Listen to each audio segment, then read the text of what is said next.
Good evening and welcome to Tucker Carlson. Tonight, happy Thursday. We want to open this evening with a story you may not have heard, but that you should definitely know about. It begins early last year when Joe Biden, as one of his very first acts as president, brought the United States back into the World Health Organization. We saw this, we thought, why would Biden be so anxious to do something like that? At the time, we assumed it was just part of his larger de-orangification effort. Trump had pulled the U.S. out of the World Health Organization, so Biden had to do the opposite. Childish, but that seemed like a fair explanation. Still, it did seem a little weird because there aren't many international bodies that are more thoroughly discredited than the World Health Organization, particularly after COVID. It's a laughingstock. There's one thing it's not good at, it's public health. Since the very first cases of the coronavirus were reported in Wuhan, the WHO slavishly ran interference for the Chinese government and did it in the most cartoonish and obvious way. First, WHO claimed there was no evidence of human-to-human transmission of the virus. Remember this? They cited Chinese officials who were obviously lying, and we now know they were lying. Then, when it became clear the virus probably came out of a Chinese government lab, WHO sabotaged the investigation into the origin of the virus by appointing a gain-of-function researcher to lead the investigative team. Pretty shocking if you think about it.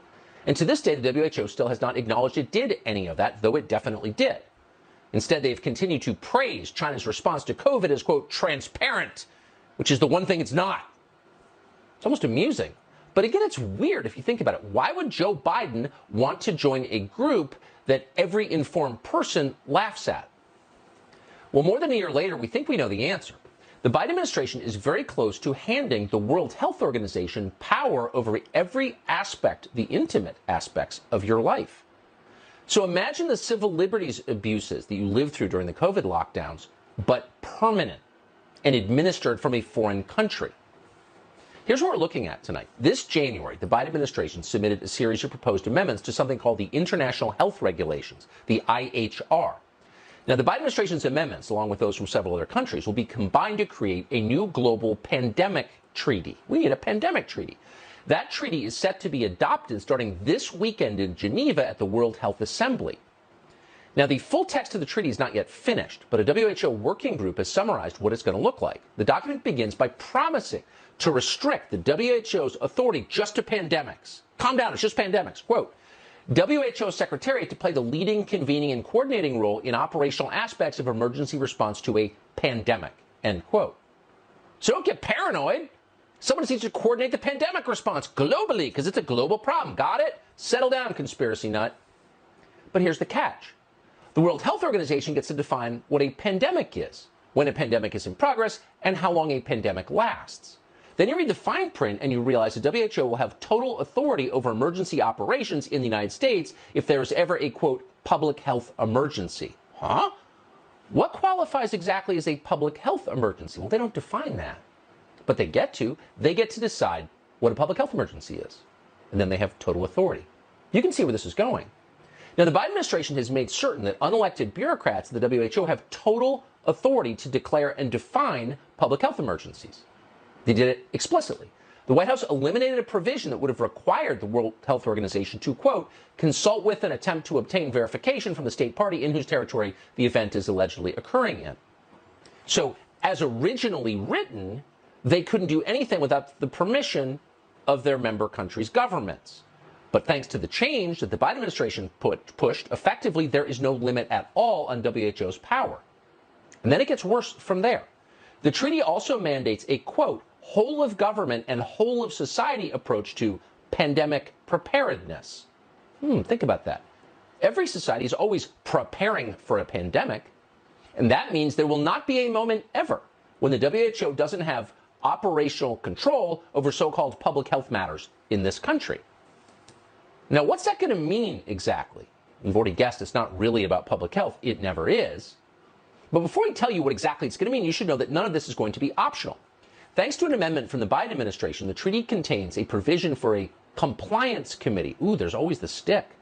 It provides that every member country in the WHO must, quote, inform WHO about the establishment of its national competent authority responsible for overall implementation of the IHR that will be recognized and held accountable.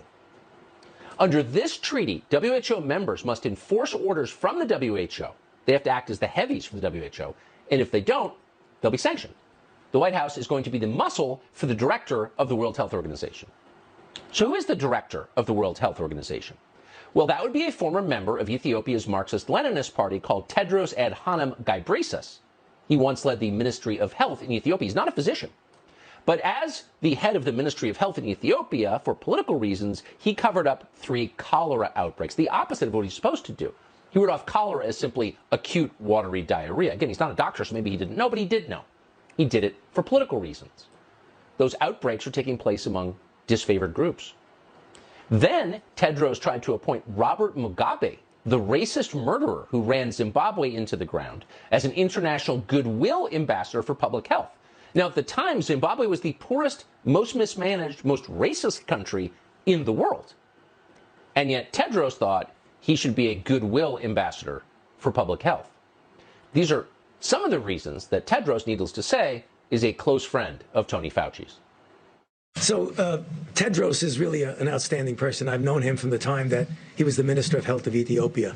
I mean, obviously, over the years, anyone who says that the WHO has not had problems has not been watching the WHO. But I think under his leadership, they've done very well.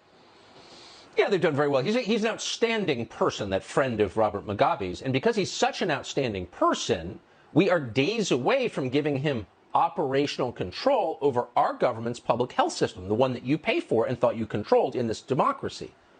So what will this operational control mean, Vic? Right off the bat, the treaty demands, quote, national and global coordinated actions to address the misinformation, disinformation, and stigmatization that undermine public health. Oh, here we go, right to censorship. People are criticizing us, and for public health reasons, that can't be allowed. If you criticize us, people will die. So you saw yesterday that the Biden administration, in the face of universal laughter and derision, had to fire the head of its new Ministry of Truth. But they found another way to do it.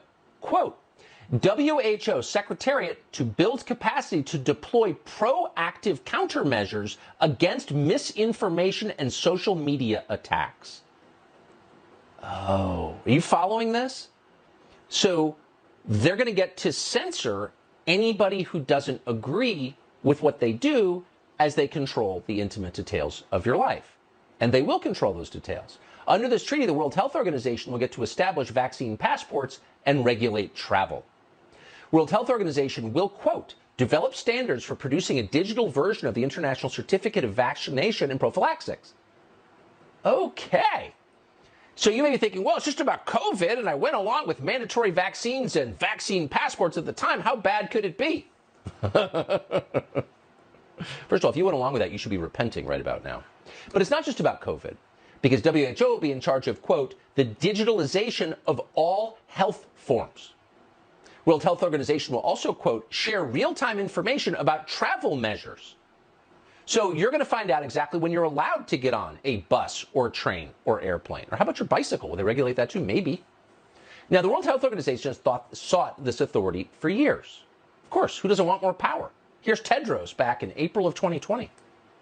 People in countries with stay-at-home orders are understandably frustrated with being confined to their homes for weeks on end. But the world will not and cannot go back to the way things were. There must be a new normal, a world that's healthier, safer, and better prepared.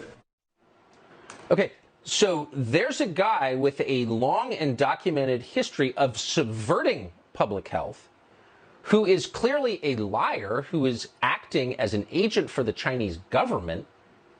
And you have to ask yourself, did I vote for that guy? Is he one of my elected representatives in this democracy? How did he get power over where I can travel and when? Good question. And it's not just lockdowns that man, Tedros, would be able to dictate. The World Health Organization would also assume total control over vaccine manufacturing and distribution. We're not making this up, by the way. According to the document, WHO would create a, quote, truly global end-to-end platform for vaccines, diagnostics, therapeutics, and essential supplies, shifting from a model where innovation is left to the market to a model aimed at delivering global public goods. Now, we're not making it up. That's a verbatim quote. It actually says that. No more innovation. Centralized control. According to the treaty, those vaccines and essential medicines, because it gets better on every page, will be distributed not on the basis of need, but on the basis of equity. Equity is, quote, it says, critically important for global health, both as a principle and as an outcome. That's what the treaty declares. Therefore, the World Health Organization will ensure, quote, equitable and effective access to vaccines, therapeutics, diagnostics, and essential supplies, and for clinical trials. And that means, again quoting, healthcare workers and the most vulnerable will have priority access. Not the sickest, not the people who need the medicine most, but the most vulnerable in a larger sense. In other words, favored groups get medicine first. There is no graver violation of medical ethics than this.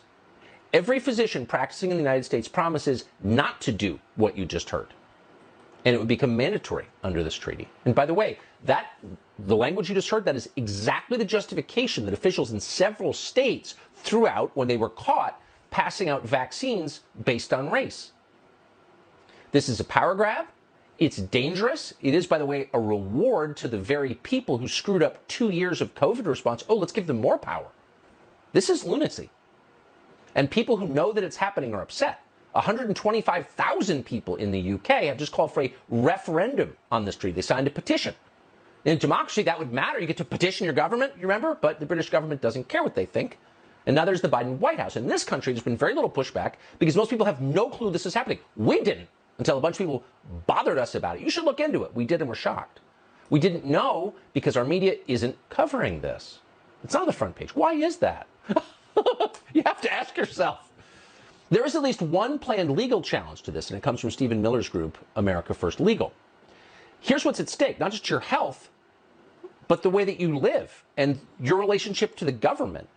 Representative government requires your consent. You alone have the right to choose your representatives, your style of government, the laws under which you live. That is called democracy, and this eliminates it.